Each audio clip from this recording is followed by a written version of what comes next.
Good afternoon students. तो students, आज की क्लास के अंदर हम आपका एक नया चैप्टर स्टार्ट करने वाले हैं and the name of the chapter is friction. Okay, तो बेटा मैं किसी से भी बच्चे से अगर कॉमन सेंस से मैं ये पूछ लूँ कि बेटा फ्रिक्शन क्या होता है, तो कोई भी बच्चा आपको ये बता देगा कि सर ये जब मोशन होता है तो उस मोशन को क्या करता है, ये अपोज करता है, अगेंस्ट द मोशन लगता है। ठीक है, तो कोई भी जैसे चलती हुई चीज़ है, अगर आप किसी भी जैसे कॉमन किसी भी बच्चे से अगर मैं पूछता हूँ तो वो ये बताएगा सर कि कोई भी चलती हुई चीज़ है तो उसको रोकने की कोशिश करता है क्या, friction, right.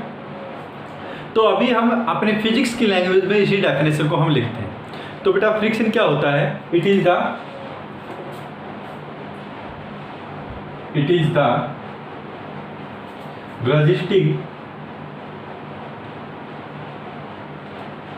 resisting or opposing force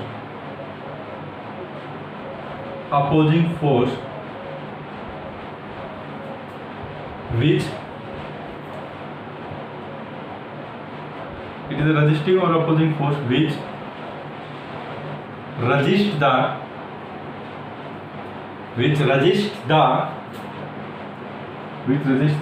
relative motion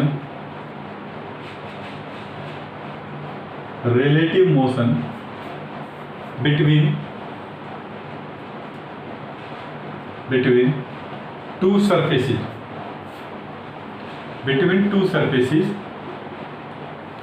और टेंडेंसी ऑफ रिलेटिव मोशन। बेटा ये डेफिनेशन आप ऐसे कैसे याद रखेंगे, बहुत ज़्यादा इंपॉर्टेंट डेफिनेशन है। और टेंडेंसी ऑफ रिलेटिव मोशन,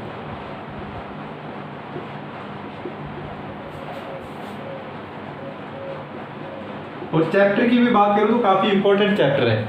आप जैसे आगे के चैप्टर जब हम पढ़ेंगे, इसके बाद आप कंजर्वेशन ऑफ मोमेंटम पढ़ने वाले हैं, ठीक है।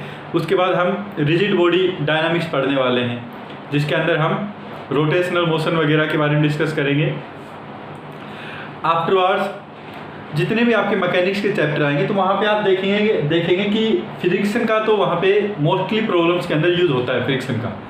ओके, तो बहुत इंपॉर्टेंट चैप्टर है, बहुत ही अच्छे से हमको समझना है कि फ्रिक्शन की जो फ्रिक्शन होता है वो होता क्या है और कैसे ये लगता है, राइट। तो अभी जैसे मैंने जो डेफिनेशन जो इसकी बताई है वो क्या है, इट इज़ द रजिस्टिंग और अपोजिंग फोर्स। तो ये हमेशा क्या होता है बेटा, अपोजिंग फोर्स है।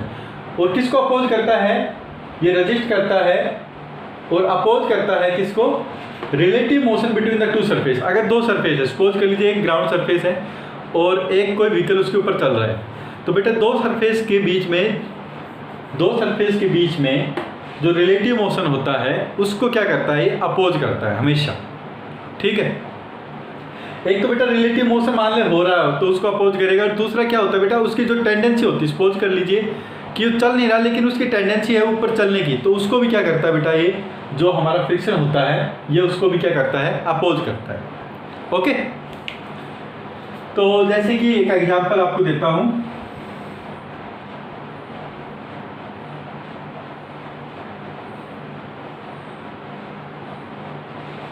सपोज कर लीजिए ये कोई ग्राउंड है, ग्राउंड सरफेस है, ये ग्राउंड सरफेस है और ये कोई ब्लॉक इसके ऊपर जा रहा है कुछ किसी वेलोसिटी से v है।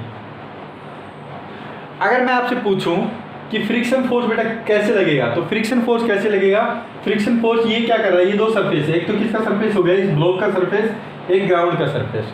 तो ब्लॉक का सरफेस और ग्राउंड का सरफेस के बीच में क्या है बेटा, अगर ये जो अगर ब्लॉक आपका वेलोसिटी v से आगे की तरफ जा रहा है तो इन दोनों के बीच में क्या है बेटा, रिलेटिव मोशन है ना, ये आगे की तरफ जा रहा है। तो इस सरफेस, ग्राउंड का सरफेस तो किस पे है, रेस्ट के ऊपर है, ब्लॉक आपका किसी स्पीड से जा रहा है, तो ये क्या करेगा, फ्रिक्शन फोर्स हमेशा अपोज करेगा इस रिलेटिव मोशन को। तो इस डायरेक्शन में पीछे की तरफ आपका क्या लग जाएगा, फ्रिक्शनल फोर्स लग जाएगा। फ्रिक्शन क्या चाहेगा कि इन दोनों के बीच में कोई भी रिलेटिव मोशन ना लगे, तो रिलेटिव मोशन ना हो तो बेटा फ्रिक्शन को किस डायरेक्शन में लगाना पड़ेगा, फ्रिक्शन को आपको अपोजिट डायरेक्शन के अंदर लगना पड़ेगा। ओके, तो यहाँ पे बेटा मैंने आपको बेसिक डेफिनेशन दी है, फ्रिक्शन क्या होता है। फ्रिक्शन रजिस्टिंग फोर्स होता है, ठीक है, जो अपोज करता है relative motion between the two surfaces को, और उनकी टेंडेंसी भी अगर हो रही है तो उसको भी क्या करता है, अपोज करता है। तो बेटा यहाँ पे तो मैंने क्या बताया आपको कि ये टेंडेंसी थी, ये एक्चुअली मूव हो रहा था आपका, ये ब्लॉक किसी वेलोसिटी v से मूव हो रहा था, किसके ऊपर, इस सरफेस के ऊपर। तो फ्रिक्शनल फोर्स अपोजिट डायरेक्शन में लगेगा such that it can resist the relative motion between the two surface, इस तरफ लगेगा। अभी बेटा सपोज कर लीजिए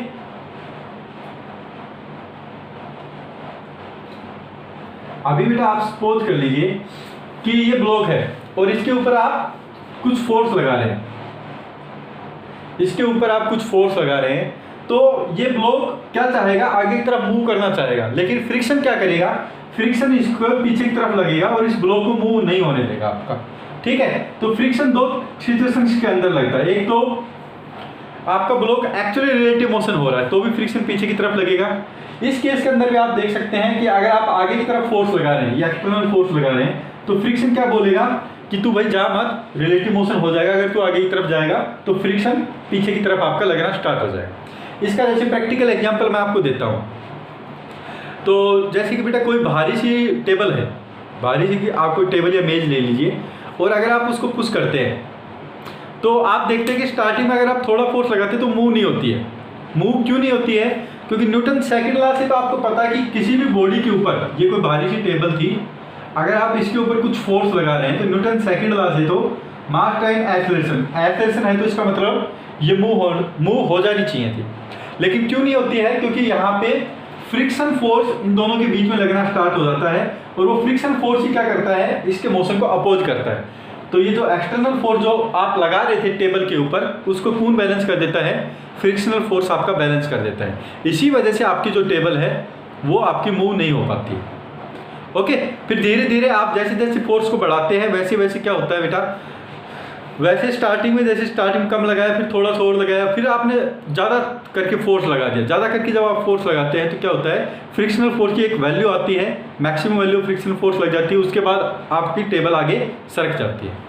ओके, तो दो तरह की टेंडेंसी को वो करता है। एक तो क्या कि एक बार रिलेटिव मोशन हो रहा है उन दोनों के बीच में तो भी फ्रिक्शनल फोर्स लगेगा, और अगर रिलेटिव मोशन नहीं भी हो रहा है और इनकी टेंडेंसी है रिलेटिव मोशन होने की, अगर आप मेज के ऊपर फोर्स लगाते हैं तो उसकी टेंडेंसी तो है मेज के आगे जाने की, लेकिन वो क्यों नहीं जा पा रही, क्योंकि फ्रिक्शनल फोर्स ने उसको क्या कर दिया है, अपोज कर दिया है। तो बेटा दोनों ही चीज़ के अंदर आपका फ्रिक्शन लगता है। किस किस के अंदर, एक तो रिलेटिव मोशन हो रहा हो, जैसे मैंने इस केस के अंदर बताया किसी वेलोसिटी v से जा रहा था।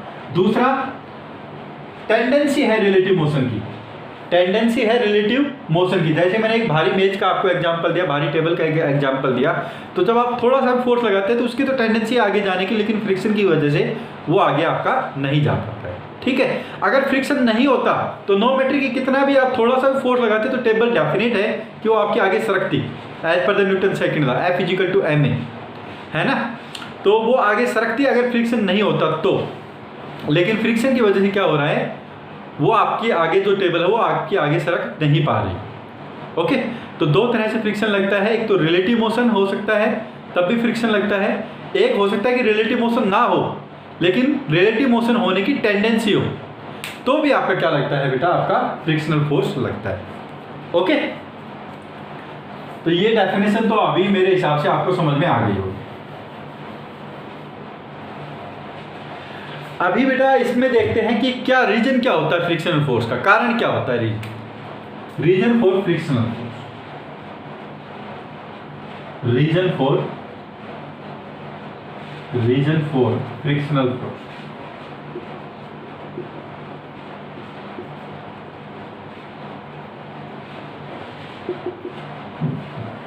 तो बेटा क्या होता है रीजन फॉर फ्रिक्शनल फोर्स में, सपोज कर लीजिए कि यहाँ पे जैसे मैंने आपको दिया हुआ है, ये कोई ब्लॉक है और ये कोई ग्राउंड सरफेस, ये ब्लॉक आपका ग्राउंड सरफेस के ऊपर रेस्ट कर रहा है। ठीक है, तो जब आप माइक्रो लेवल पे देखते हैं, थोड़ा सा अच्छा बना लेता हूं,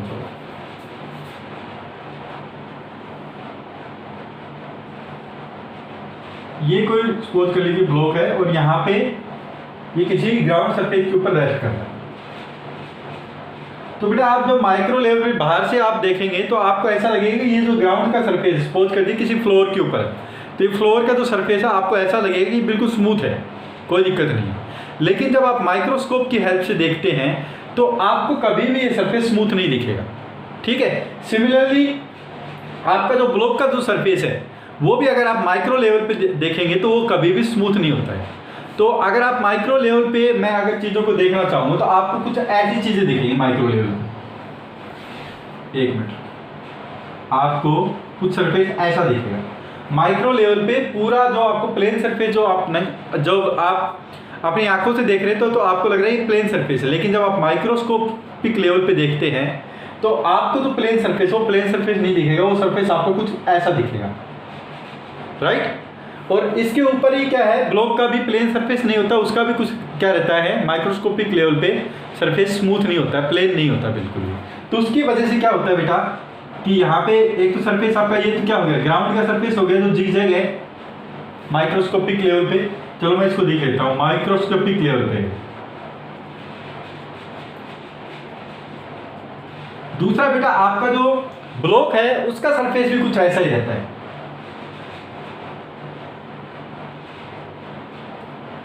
राइट। तो बेटा क्या होगा कि यहां पे देखिए किसी किसी पॉइंट के ऊपर ये टच हो रखे हैं,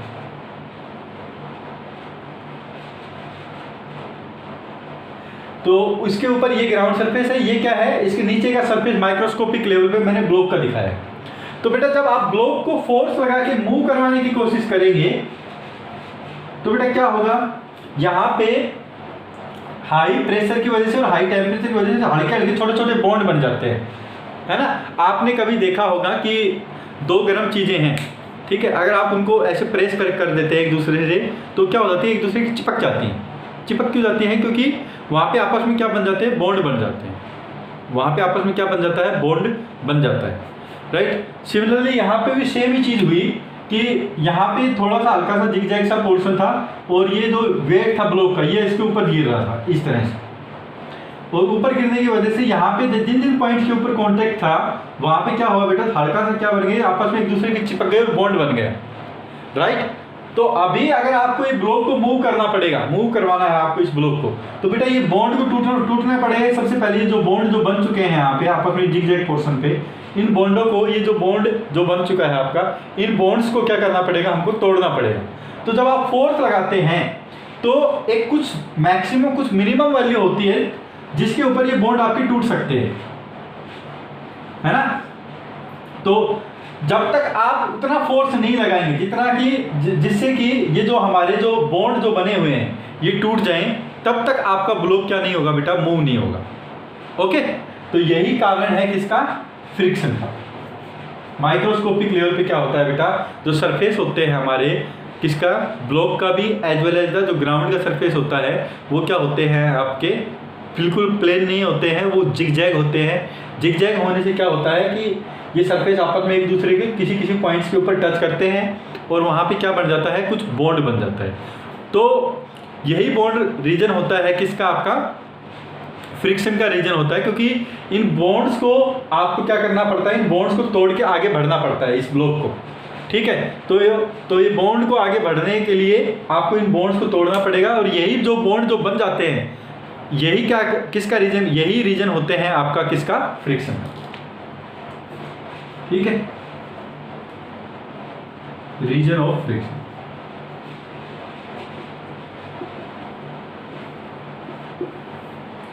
ओके, तो आपका ये इस तरफ आगे की तरफ जब आप फोर्स लगाएंगे तो कुछ इस तरह से ये बॉन्ड की वजह से फोर्स लगेगा,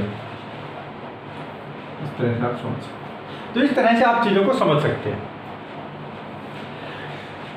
ओके बेटा, तो अभी बेटा स्टार्ट करते हैं हम टाइप्स ऑफ फ्रिक्शन, जो कि बहुत ज़्यादा इंपॉर्टेंट टॉपिक है।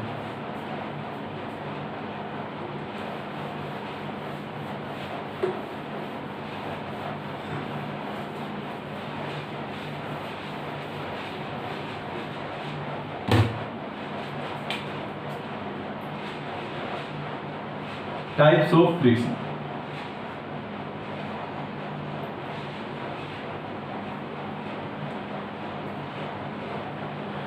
तो बेसिकली बेटा we can divide the friction into 3 types. 3 तरह के फ्रिक्शन लग सकते हैं किसी भी बॉडी के ऊपर, किसी भी ऑब्जेक्ट के ऊपर 3 तरह के फ्रिक्शन लग सकते हैं। तो फर्स्ट वन जो होता है उसको हम बोलते हैं क्या, static friction, static friction. Second one जो होता है बेटा वो होता है आपका क्या, लिमिटिंग फ्रिक्शन। Limiting friction. और बेटा इन दोनों को एक भी बोल सकते हैं, कुछ बुक्स के अंदर दो लिखे रहते हैं, स्टैटिक भी लिखा रहता है और काइनेटिक भी लिखा रहता है, तो वो हम डिस्कस कर देंगे। यहाँ पे आप मान के चल लीजिए कि तीन तरह के फ्रिक्शन होते हैं, एक तो स्टैटिक फ्रिक्शन, एक होता है लिमिटिंग फ्रिक्शन, और थर्ड क्या होता है आपका काइनेटिक फ्रिक्शन। तो बेटा तीन तरह के फ्रिक्शन किसी भी बॉडी के ऊपर लग सकते हैं आपके। तो as it's name implies, static friction कब लगेगा? स्टैटिक मींस बेटा रेस्ट के ऊपर है, तो ये फ्रिक्शन लगेगा व्हेन द बॉडीज और the surfaces are at rest. Limiting friction सबसे पहले इसको लिख लेते हैं, static friction. It acts when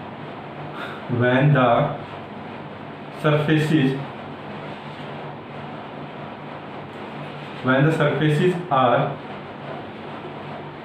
at rest के ऊपर है तो हम क्या बोल सकते हैं बेटा? रिलेटिव मोशन क्या होगा? दोनों के बीच में नहीं होगा, और there is no relative motion between the surface. There is no relative motion between the surface.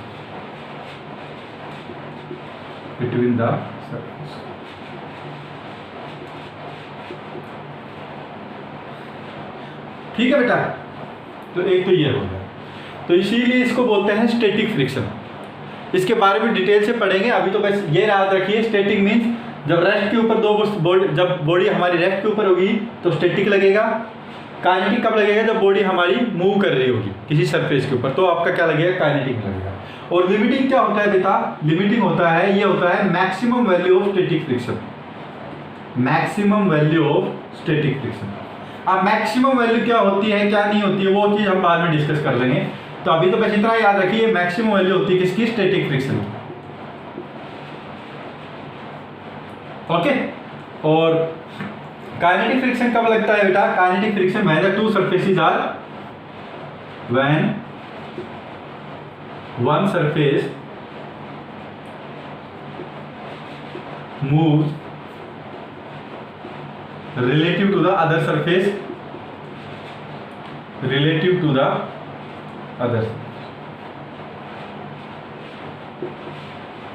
other surface, और क्या बोल सकते हैं हम? there is relative motion between the two surface. There is relative motion.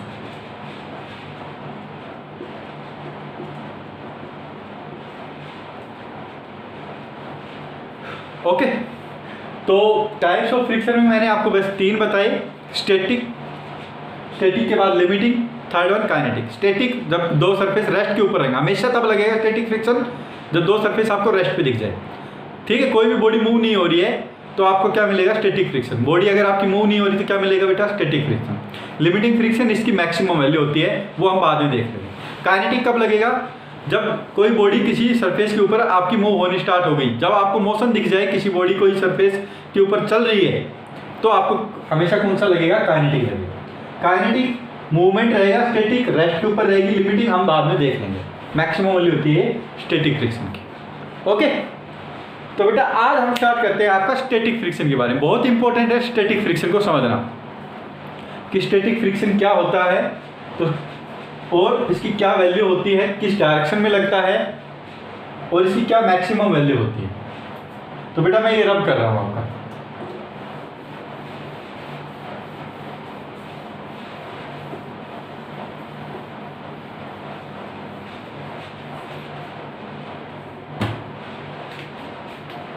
Static friction,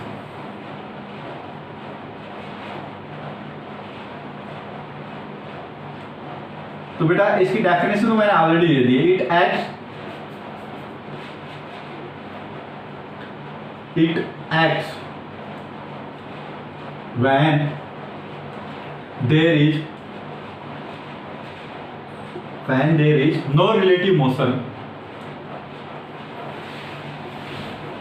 when there is no relative motion between the two surfaces,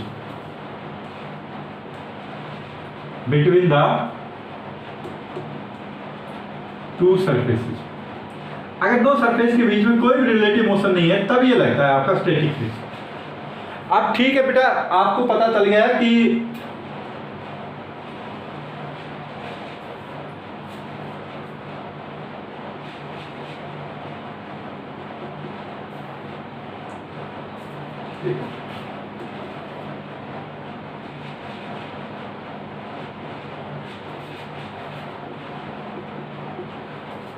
अभी देखिए बेटा, suppose कर लीजिए कि ये है कोई ब्लॉक M और ये किसी सरफेस के ऊपर रेस्ट कर रहा है। ओके, तो बेटा अभी आप बताइए, अभी ये रेस्ट के ऊपर है, तो बेटा रेस्ट के ऊपर है तो आप क्या बोल सकते हैं कि इस टाइम पे फ्रिक्शन क्या होगा। तो आप क्या करेंगे, इसका एपीडी ड्रॉ करेंगे। आपको पता है क्या है बेटा, ये रेस्ट के ऊपर है, रेस्ट के ऊपर है तो आपका एक तो क्या लग रहा होगा, mg लग रहा होगा, एक क्या लग रहा होगा, नॉर्मल रिएक्शन लग रहा होगा। तीसरा फोर्स अगर आप फ्रिक्शन लगा देते हैं कि फ्रिक्शन लग रहा होगा तो आप क्या कहेंगे, न्यूटन सेकंड लॉ से फ्रिक्शन की डायरेक्शन में आपका चलना स्टार्ट हो जाएगा। लेकिन चल नहीं रहा तो आपको क्या पता है बेटा कि जो नेट फोर्स इसके ऊपर लग रहे होंगे वो क्या लग रहे होंगे, जीरो लग रहे होंगे। नेट फोर्स इसके ऊपर जीरो होंगे, normal reaction is equal to mg। और तीसरा फोर्स कोई एक्सटर्नल फोर्स लग नहीं रहा है तो फ्रिक्शनल फोर्स की वैल्यू भी आप क्या कहेंगे यहाँ पे बेटा, जीरो ही होगी आपकी, क्योंकि ये क्या है, रेस्ट के ऊपर है, नेट फोर्स आपका जीरो होना चाहिए। चलो ठीक है, अभी हम क्या करते हैं बेटा, इसके ऊपर थोड़ा सा फोर्स लगाता हूँ, हल्का सा। ओके, हल्का सा मैं फोर्स लगाता हूँ और इस फोर्स को लगाने के बाद भी, ये हल्के से फोर्स को लगाने के बाद भी आपका जो ब्लॉक है वो रेस्ट के ऊपर है। ठीक है, आपका जो ब्लॉक है वो रेस्ट के ऊपर है। अभी जैसे मैं प्रैक्टिकली एग्जांपल जैसे मैंने अभी दिया था कि कोई भारी सी मेज है, वो भारी सी मेज आपकी रेस्ट कर रही है स्टार्टिंग के अंदर। अभी आप क्या कर रहे हैं, उस मेज को आप पुश कर रहे हैं, आप इसको मेज मान के चल लीजिए, आप उस मेज को पुश कर रहे हैं। ठीक है, हल्का सा आप धक्का दे रहे हैं तो वो मेज आपकी बेटा पुश नहीं हो रही है, वो रेस्ट के ऊपर बनी हुई है फिर भी। तो यहाँ पे अगर आप बेटा एफबीडी फ्री बॉडी डायग्राम उस मेज का बनाएंगे तो आप कहेंगे कि नॉर्मल रिएक्शन N, यहाँ पे क्या लग रहा होगा mg, और एक एक्सटर्नल फोर्स आप खुद लगा रहे हैं तो ये एक्सटर्नल फोर्स। ठीक है, अब आपको क्या पता है कि अगर स्टिल ये मूव तो नहीं हो रहा है, मूव नहीं हो रहा, तो रेस्ट के ऊपर है, रेस्ट के ऊपर है तो नेट फोर्स क्या होना चाहिए बेटा, जीरो होना चाहिए। तो यहाँ पे आप तो एक्सटर्नल फोर्स लगा रहे हैं खुद से, ये वाला, तो इसका मतलब बेटा इस फोर्स को कौन बैलेंस कर रहा होगा, इस फोर्स को आपका बैलेंस कर रहा होगा फ्रिक्शनल फोर्स, जो कि डायरेक्शन में लगेगा, अपोजिट डायरेक्शन में लगेगा। और बेटा फ्रिक्शनल फोर्स की वैल्यू क्या होगी, तो आप कहेंगे फ्रिक्शनल फोर्स इस डायरेक्शन के अंदर लगेगा, अपोजिट डायरेक्शन के अंदर। और अगर आप इसको F1 बोल रहे हैं एक्सटर्नल फोर्स को, तो आपका फ्रिक्शनल फोर्स की वैल्यू भी बेटा क्या होगी, यहाँ पे F1 के इक्वल ही होगी। तभी आपका क्या रह सकता है, ये ब्लॉक क्या रहेगा आपका, रेस्ट के ऊपर रहेगा। जो टेबल है जिसके ऊपर आप फोर्स लगा रहे हैं वो क्या रहेगी आपकी, रेस्ट के ऊपर रहेगी। ओके, अभी बेटा आपने क्या किया, स्टार्टिंग के अंदर थोड़ा सा फोर्स लगाया, उसके बाद आपने थोड़ा सा मीडियम टाइप का फोर्स लगाया। ठीक है, थोड़ा सा मीडियम टाइप का फोर्स लगाया उसके ऊपर। उसके बाद भी आपने देखा कि आपका जो टेबल है, जो मेज है, वो आपकी स्टिल रेस्ट के ऊपर बनी हुई है, आप सरका नहीं पा रहे हैं उसको। तो इसका मतलब बेटा नेक्स्ट टाइम भी मैं इसका एपीडी बनाया, अब मैंने फोर्स थोड़ा सा बढ़ा दिया, मीडियम कर दिया F2। उसके बाद भी आपने क्या देखा कि जो आपकी जो टेबल थी वो क्या है, रेस्ट के ऊपर ही है। अगर मैं इसका डायग्राम बनाऊंगा एपीडी अगेन, तो एपीडी जब आप बनाएंगे तो आप क्या कहेंगे, आप इस टाइम, चलो नॉर्मल रिएक्शन तो ऊपर था ही, वही लगेगा, mg नीचे लग रहा है, कोई दिक्कत नहीं है। एक आपका फोर्स किस तरफ लग रहा है बेटा, एक्सटर्नल फोर्स लग रहा है F2, जो F1 से ज्यादा है, F2 F1 से ज्यादा है, लेकिन still you are not able to move this table, और you are not able to move this block. इसका मतलब बेटा फ्रिक्शनल फोर्स इस फोर्स को भी बैलेंस कर गया, F2 फोर्स को भी, और आपका फ्रिक्शनल फोर्स कितना लगेगा, पीछे की डायरेक्शन में लगेगा। लेकिन इस टाइम पे जो फ्रिक्शनल फोर्स की वैल्यू कितनी होगी बेटा, आपकी होगी कितनी, F2। इस टाइम पे आपकी फ्रिक्शनल फोर्स की वैल्यू होगी क्या, F2। बात आ गई समझ में। मैंने स्टार्टिंग के अंदर कम फोर्स लगाया टेबल के ऊपर, तो हल्का सा फोर्स लगाया, टेबल क्या थी, रेस्ट के ऊपर थी। मैंने एपीडी बना के देखा कि भाई क्या सिचुएशन चल रही है, रेस्ट के ऊपर है, तो मेरे को पता है रेस्ट के ऊपर है तो नेट फोर्स बैलेंस होने चाहिए, तो ऊपर के तो नीचे का बैलेंस कर देगा। ये तो मैं एक्सटर्नल फोर्स F1 मैंने दिया ही इसको, राइट वार्ड डायरेक्शन के अंदर F1, लेकिन ये रेस्ट के ऊपर है, इसका मतलब कोई ना कोई फोर्स इसको बैलेंस कर रहा है। कौन फोर्स हो सकता है, तो आप कहेंगे फ्रिक्शनल फोर्स ही हो सकता है जो लग सकता है। ग्राउंड और इसके ब्लॉक के बीच में। तो फ्रिक्शनल फोर्स की वैल्यू कितनी होगी, क्योंकि रेस्ट के ऊपर है, फोर्स बैलेंस होंगे, तो आप कहेंगे फ्रिक्शनल फोर्स की वैल्यू होगी F1 के इक्वल। ओके, एक बात। उसके बाद हमने क्या किया, फोर्स थोड़ा मीडियम टाइप का मैंने लगाया, उसके ऊपर मीडियम टाइप का मैंने फोर्स लगाया। उसके बाद भी आप ब्लॉक को क्या नहीं कर पा रहे बेटा, मूव नहीं कर पा रहे, जिसका मतलब आगे नहीं, रेस्ट के ऊपर है। फोर्स क्या होनी चाहिए, इसके ऊपर बैलेंस होनी चाहिए न्यूटन सेकंड लॉ से। फोर्स बैलेंस करने के लिए मैंने इसका FBD बनाया, ये एक्सटर्नल फोर्स F2 बनाया। इसका मतलब इस फोर्स F2 को कौन बैलेंस करेगा, आपको सी बात है बेटा, फ्रिक्शनल फोर्स ही आपका बैलेंस करेगा, और फ्रिक्शनल फोर्स की वैल्यू क्या है आपकी, F2 के इक्वल हो जाएंगे। इसका मतलब बेटा स्टार्टिंग के अंदर फ्रिक्शनल फोर्स की वैल्यू थी F1, फिर इस फ्रिक्शनल फोर्स की वैल्यू आई कितनी, F2। इसका मतलब ये फ्रिक्शनल फोर्स जो कि स्टैटिक फ्रिक्शन है, क्योंकि ये रेस्ट के ऊपर है दोनों सिचुएशंस के अंदर, ये अपनी वैल्यू क्या कर रहा है, चेंज कर रहा है ना, ये अपनी वैल्यू क्या कर रहा है बेटा, चेंज कर रहा है। स्टार्टिंग के अंदर जब हम कोई भी फोर्स नहीं लगा रहे थे, तो वहां पे मैंने देखा कि ऑलरेडी आपका बैलेंस है, कोई भी फोर्स हम नहीं लगा रहे थे इसके ऊपर, तो आपका नॉर्मल रिएक्शन और एनर्जी, और कोई फोर्स था नहीं, रेस्ट के ऊपर था। इसका मतलब फ्रिक्शनल फोर्स वहां पे 0। थोड़ा सा मैंने फोर्स लगाया F1 के इक्वल, तो फ्रिक्शनल फोर्स हो गया आपका F1 के इक्वल। फिर मैंने थोड़ा सा और फोर्स लगाया अलग से F2 के इक्वल, तो भी आपका फ्रिक्शनल फोर्स कितना हो गया, F2 के इक्वल हो गया। इसका मतलब फ्रिक्शनल फोर्स आपकी जो अपनी वैल्यू है वो क्या कर रहा है बेटा, अपनी वैल्यू एडजस्ट कर रहा है। किसके अकॉर्डिंग एडजस्ट कर रहा है, एक्सटर्नल फोर्स के अकॉर्डिंग आपकी वैल्यू एडजस्ट कर रहा है। ओके, तो जैसे मैं आपको एक एग्जांपल देता हूं स्टार्टिंग के अंदर। सपोज कर लीजिए जो टेबल है आपने, आप टेबल के ऊपर फोर्स लगा रहे हैं।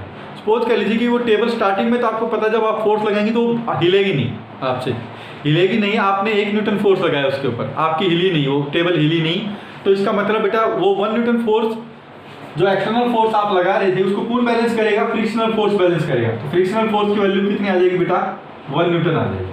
ठीक है, उसके बाद उसी टेबल को मैंने 5 न्यूटन फोर्स लगाया, 5 न्यूटन के बाद भी आपने देखा वो हिली नहीं। इसका मतलब फ्रिक्शनल फोर्स की वैल्यू कितनी होगी बेटा, 5 न्यूटन होगी, क्योंकि नेट फोर्स क्या होगा आपका, बैलेंस होगा।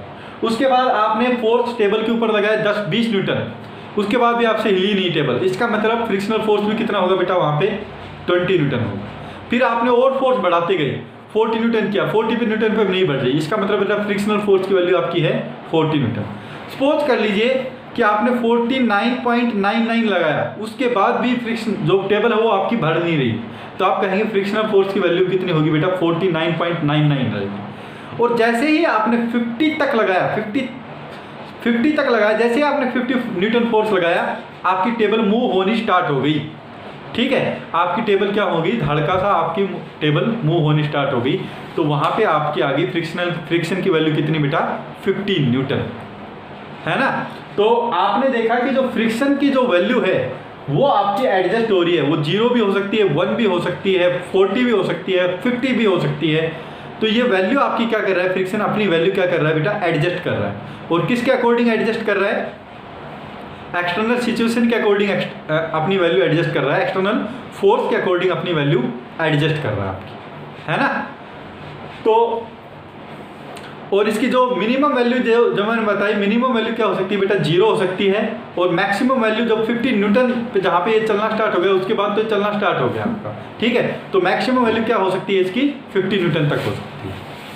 ओके, तो अभी इसको पॉइंट्स के अंदर लिखें। तो एक तो आपको ये डेफिनेशन दे दी, उसके बाद मैं क्या बोल सकता हूँ बेटा स्टैटिक फ्रिक्शन के बारे में, इट इज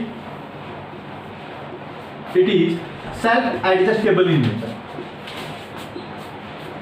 सेल्फ एडजस्टेबल क्यों बोला, क्योंकि ये अपनी वैल्यू को क्या कर सकता है, एडजस्ट कर सकता है। ये अपनी वैल्यू को बढ़ा भी सकता है और घटा भी सकता है ना। तो एक्सटर्नल फोर्स के अकॉर्डिंग ये अपनी वैल्यू क्या करता रहता है बेटा, वेरी करता रहता है। कोई आपसे पूछ रहे कि स्टैटिक फ्रिक्शन की वैल्यू क्या होगी, तो आपसे कोई डायरेक्टली कोई ऐसा पूछ ही नहीं सकता जब तक कि आपसे पूरी फोर्स ना दे दे, पूरा आपको डायग्राम ना दे दे, तो आप स्टैटिक फ्रिक्शन की वैल्यू बता ही नहीं सकते हैं, है ना। आपको पता होगा कोई बॉडी अगर रेस्ट के अंदर है तो आपको इतना पता होगा कि स्टैटिक फ्रिक्शन लग रहा होगा, उसके ऊपर कितना फोर्स लग रहा होगा। जब तक आप एफबीडी ड्रॉ नहीं करेंगे आप स्टैटिक फ्रिक्शन की वैल्यू नहीं बता सकते हैं। ओके, एफबीडी ड्रॉ करने के बाद आप फोर्सेज को बैलेंस करेंगे और वहाँ से जो भी अनबैलेंस फोर्स होगा वो किसके द्वारा बैलेंस कर दिया जाएगा, वो आपका स्टैटिक फ्रिक्शन के द्वारा बैलेंस कर दिया जाएगा। ओके, उसके बाद बेटा अगर मैं वैल्यू की बात करूं कि इसकी वैल्यू क्या हो सकती है, तो वैल्यू के लिए आप क्या बोलेंगे, value of static friction is, value of static friction is, तो बेटा आपकी जो मिनिमम क्या हो सकती है इसकी, जीरो हो सकती है, और जीरो से ज्यादा भी आपकी कितनी हो सकती है, मैक्सिमम, एक मैक्सिमम वैल्यू भी हो सकती है जिसके ऊपर आपका जो ब्लॉक है उसके बाद क्या हो जाएगा बेटा, चलना स्टार्ट कर देगा, तो वो होती है क्या, मैक्सिमम वैल्यू। ठीक है, तो उसको हम क्या बोल देते हैं बेटा, लिमिटिंग वैल्यू बोल सकते हैं। तो फ्रिक्शन की जो वैल्यू होती है बेटा, ये बहुत इंपॉर्टेंट टर्म लिख दी है मैंने, स्टैटिक फ्रिक्शन की जो वैल्यू होती है उसकी क्या वैल्यू हो सकती है बेटा, जीरो भी हो सकती है, और आपकी क्या भी हो सकती है, एफएल की, जीरो और एफएल के बीच में कोई भी वैल्यू हो सकती है आपकी। ओके, सपोज कर दीजिए कि 100 न्यूटन फोर्स पे आपका ब्लॉक मूव होना स्टार्ट हो गया, तो आपकी स्टैटिक फ्रिक्शन की वैल्यू कितनी हो सकती है बेटा, 0 से 100 न्यूटन के बीच में कितनी भी आपकी स्टैटिक फ्रिक्शन की वैल्यू हो सकती है ना।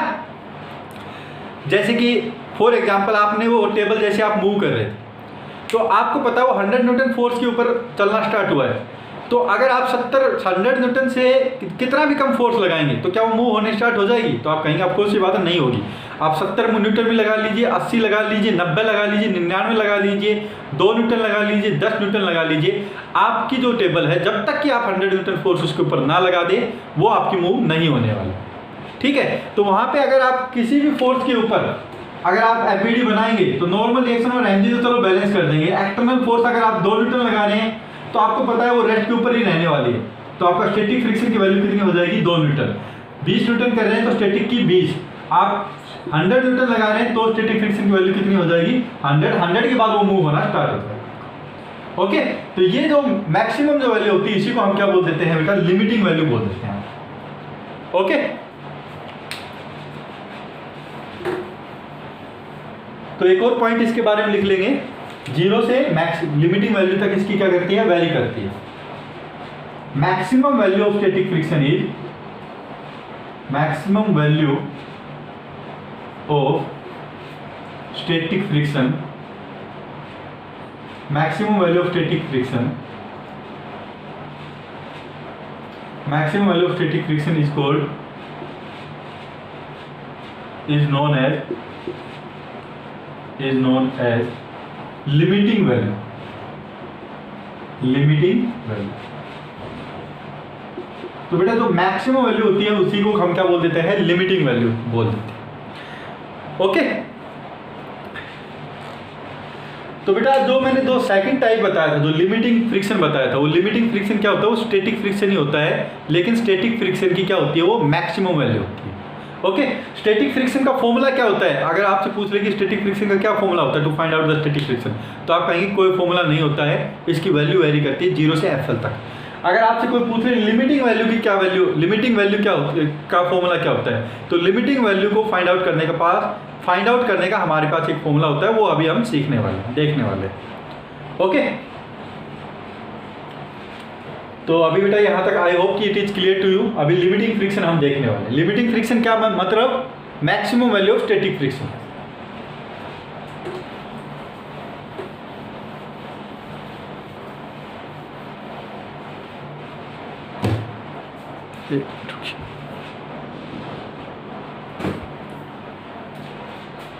नेक्स्ट है बेटा आपका लिमिटिंग फ्रिक्शन। तो लिमिटिंग फ्रिक्शन मैंने आपको ऑलरेडी बता दिया क्या होता है बेटा, ये होता है आपका क्या, maximum value, it is maximum value of static friction. ये बेटा स्टैटिक फ्रिक्शन की मैक्सिमम वैल्यू होती है, और इसको रिप्रेजेंट करते हैं किससे, एफएल से। ओके, और एक्सपेरिमेंटली ये फाइंड आउट किया गया है, कि सपोज कर लीजिए कि यहां पे कोई ब्लॉक है, ये रखा होगा, ये कोई ब्लॉक है जिसका मास कितना है n, तो बेटा लिमिटिंग वैल्यू का एक्सपेरिमेंटली ये फाइंड आउट किया हुआ है लिमिटिंग वैल्यू के बारे में कि जो लिमिटिंग वैल्यू जो होती है फ्रिक्शन की, स्टैटिक फ्रिक्शन की जो मैक्सिमम वैल्यू होती है वो आपकी प्रोपोर्शनल होती है किसके, normal reaction between the two surface. तो इन दोनों बीच सरफेस के बीच में फ्रिक्शन होगा ग्राउंड के और इस ब्लॉक के बीच में। तो बेटा जो लिमिटिंग वैल्यू होती है वो आपकी किसके प्रोपोर्शनल होती है, जो नॉर्मल रिएक्शन इन दो सरफेस के बीच में लगेगी उसके प्रोपोर्शनल होती है। कहां से आया, एक्सपेरिमेंटली फाइंड आउट किया, कोई प्रूफ नहीं है इसका, राइट। तो जो लिमिटिंग वैल्यू होती है वो किसके प्रोपोर्शनल होती है, normal reaction between the two surface. इन दो सरफेस के बीच में कितना नॉर्मल रिएक्शन लग रहा है उसकी क्या होती है बेटा, ये प्रोपोर्शनल होती है लिमिटिंग वैल्यू। और अगर आपको ये प्रोपोर्शनलिटी कांस्टेंट हटाना है तो आपको पता है कांस्टेंट हम हमेशा लगाते हैं और वो कांस्टेंट होता है आपका क्या, म्यू एस इंटू एन। ये म्यू एस क्या है, कोफिशिएंट ऑफ स्टैटिक फ्रिक्शन। तो जिस प्रोपोर्शनलिटी कांस्टेंट को हटाने के लिए हमने एक कांस्टेंट लगाया, वो कांस्टेंट क्या है, म्यू एस। और ये जो म्यू एस आपका होता है ये क्या होता है बेटा, ये होता है आपका coefficient of static friction, static friction ये होता है बेटा कोफिशिएंट ऑफ स्टैटिक फ्रिक्शन। अब आप कोई पूछ रहे बेटा सर इसकी कोई फिक्स वैल्यू होती है 0.1, 0.2 या 3, 4, बेटा इसकी कोई फिक्स वैल्यू नहीं होती है। ये जो कोफिशिएंट ऑफ स्टैटिक फ्रिक्शन है म्यू एस, ये किसके ऊपर डिपेंड करता है, ये टू सरफेसेस के ऊपर डिपेंड कर रहा है, किन दो सरफेसेस के बीच में कॉन्टैक्ट है, ठीक है। तो उन दो सरफेसेस के ऊपर डिपेंड करता है और उनकी इरेगुलरिटीज के ऊपर डिपेंड करता है कि सपोज कर लीजिए कि बहुत ज़्यादा इरेगुलरिटीज है इन दो सरफेस के बीच में, तो आपका म्यू एस की वैल्यू क्या हो जाएगी, ज़्यादा हो जाएगी वहाँ पर। और बहुत ज़्यादा स्मूथ सरफेस है, दो सरफेस जिनके बीच में फिजिकल कांटेक्ट है, अगर बहुत ज़्यादा स्मूथ सरफेस होंगे तो म्यू एस की वैल्यू क्या हो जाएगी बेटा, आपकी कम होगी, बहुत ही कम होगी। अगर सरफेस बहुत ज़्यादा आपका जिग जगह स्मूथ नहीं है, ठीक है, तो आपका जो म्यू एस की वैल्यू होगी वो क्या होगी, बहुत ही ज़्यादा होगी, ठीक है। ये चीज़ आपको याद रखना है। तो म्यू एस क्या होता है बेटा, कोफिशिएंट ऑफ स्टैटिक फ्रिक्शन, ठीक है। और एन क्या है बेटा, normal reaction, normal reaction between the two surface, between the two surface, ये होता है आपका नॉर्मल रिएक्शन, ओके। और बेटा म्यू एस के बारे में आप लिख लीजिए, it depends on the, it depends on the surfaces, it depends on the contact between two surfaces, between two surfaces, okay. Usually अगर कोई पूछ रहे आपसे म्यू एस की वैल्यू क्या होती है तो आप लिखेंगे यूजुअली जो म्यू एस की वैल्यू होती है वो 0 से 1 के बीच में होती है। अगर आपका सरफेस बहुत ज़्यादा स्मूथ है तो 0 के क्लोज करेगी उसकी म्यू एस की वैल्यू, बहुत ज़्यादा जिगजैग है, रफ सरफेस है तो म्यू एस की वैल्यू आपकी 1 के इक्वल रहेगी, ओके, इक्विवेलेंट टू 1 हो जाएगी। तो ये चीज़ बेटा आपको याद रखनी है। तो बेटा लिमिटिंग वैल्यू अगर आपसे पूछ ले maximum value of static friction, तो उसका फॉर्मूला होता है mu S into normal reaction between the two surface. अभी बेटा अगर मैंने आपसे पूछ लिया इस केस के अंदर ये ब्लॉक है, ये रेस्ट कर रहा है इसके ऊपर, तो क्या होगी फ्रिक्शन की वैल्यू, तो आप कहेंगे इसका एबीडी ड्रॉ किया तो normal reaction MG, static friction की वैल्यू तो आप कहेंगे कोई फोर्स एक्सटर्नल लग नहीं रहा है, तो ऑफकोर्स सी बात है स्टैटिक फ्रिक्शन की वैल्यू तो क्या होगी यहाँ पे 0 होगी। अगर आपसे कुछ पूछ ले कि इसकी मैक्सिमम वैल्यू क्या हो सकती है स्टैटिक फ्रिक्शन की, तो आप कहेंगे कि यहाँ पे नॉर्मल रिएक्शन किसकी इक्वल है बेटा, एमजी की इक्वल है। तो इस केस के अंदर आपका जो लिमिटिंग फ्रिक्शन की जो वैल्यू आएगी वो क्या आ जाएगी बेटा, इस केस के अंदर आ जाएगी आपकी mu S into N, N क्या है आपका एमजी, तो mu S into MG, limiting friction क्या वैल्यू आ जाएगी, म्यू एस इंटू एमजी। लेकिन बेटा याद रखना कुछ बुक्स के अंदर कुछ बच्चे हमेशा क्या लिख देते हैं, स्टैटिक फ्रिक्शन को म्यू एमजी लिख देते हैं, उनके दिमाग में यही फिक्स रहता है म्यू एमजी। म्यू एमजी नहीं होता, म्यू इंटू नॉर्मल रिएक्शन होता है हमेशा, ठीक है। तो नॉर्मल रिएक्शन आपको फाइंड आउट करना पड़ेगा, नॉर्मल रिएक्शन की वैल्यू सब्स्टिट्यूट करेंगे, उसके बाद ही आप maximum value of static friction find out कर सकते हैं, ओके। इसके बाद बेटा इसमें इससे रिलेटेड कुछ प्रॉब्लम्स हैं वो हम देखेंगे, जब आप प्रॉब्लम करेंगे तभी आप इन कॉन्सेप्ट को अच्छे से समझेंगे, ओके। तो 1 मिनट की, ओके बेटा। तो अभी आज का तो टाइम हो गया है, So we will take up the problems in tomorrow class. Okay, thank you.